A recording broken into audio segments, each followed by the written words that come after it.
2 Raja-Raja 24. Dalam zamannya majulah berperang Nebukadnezar, Raja Babel, lalu Yoyakim menjadi takluk kepadanya 3 tahun lamanya.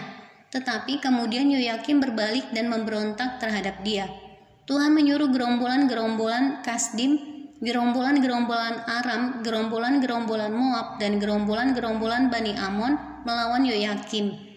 Ia menyuruh mereka melawan Yehuda untuk membinasakannya sesuai dengan firman Tuhan yang diucapkannya dengan perantaraan para hambanya, yaitu para nabi.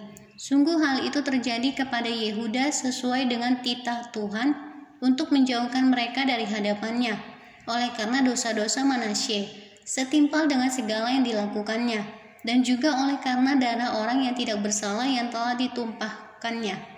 Sebab ia telah membuat Yerusalem penuh dengan darah orang yang tidak bersalah, dan Tuhan tidak mau mengampuninya. Selebihnya dari riwayat Yoyakim dan segala yang dilakukannya, bukankah semuanya itu tertulis dalam kitab sejarah Raja-Raja Yehuda? Kemudian Yoyakim mendapat perhentian bersama-sama dengan nenek moyangnya. Maka Yoyakim anaknya menjadi raja menggantikan dia. Raja Mesir tidak lagi keluar berperang dari negerinya sebab Raja Babel telah merebut segala yang termasuk wilayah Raja Mesir, mulai dari sungai Mesir sampai ke sungai Efrat. Yoyakin, Raja Yehuda.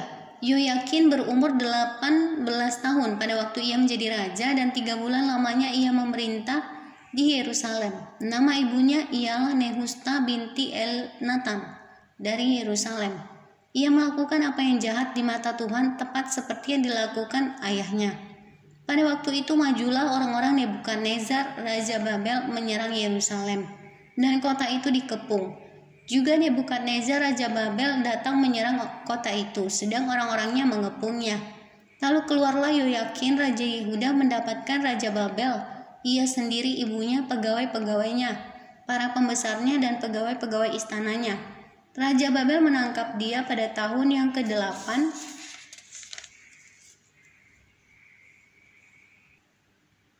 dari pemerintahannya.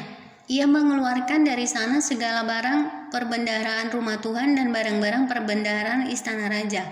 Juga dikeratnya emas dari segala perkakas emas yang dibuat oleh Salomo Raja Israel di bait Tuhan seperti yang telah difirmankan Tuhan. Ia mengangkut seluruh penduduk Yerusalem ke dalam pembuangan, semua panglima dan semua pahlawan yang gagah perkasa, 10.000 orang tawanan, juga semua tukang dan pandai besi. Tidak ada yang ditinggalkan kecuali orang-orang lemah dari rakyat negeri. Ia mengangkut Yoyakin ke dalam pembuangan ke Babel, juga ibunda raja, istri-istri raja, pegawai-pegawai istananya, dan orang-orang berkuasa di negeri itu, dibawanya sebagai orang buangan dari Yerusalem ke Babel.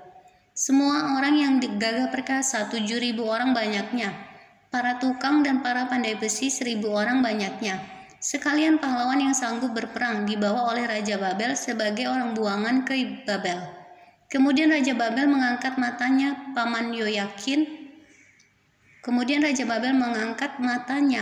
Yoyakin menjadi raja menggantikan dia dan menukar namanya menjadi Zedekia.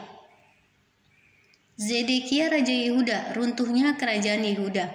Zedekia berumur 21 tahun pada waktu ia menjadi raja, dan 11 tahun lamanya ia memerintah di Yerusalem. Nama ibunya ialah Hamutal binti Yeremia dari Libnah. Ia melakukan apa yang jahat di mata Tuhan, tepat seperti yang dilakukan Yoyakim. Sebab oleh karena murka Tuhanlah terjadi hal itu terhadap Yerusalem dan Yehuda, yakni bahwa ia sampai membuang mereka dari hadapannya.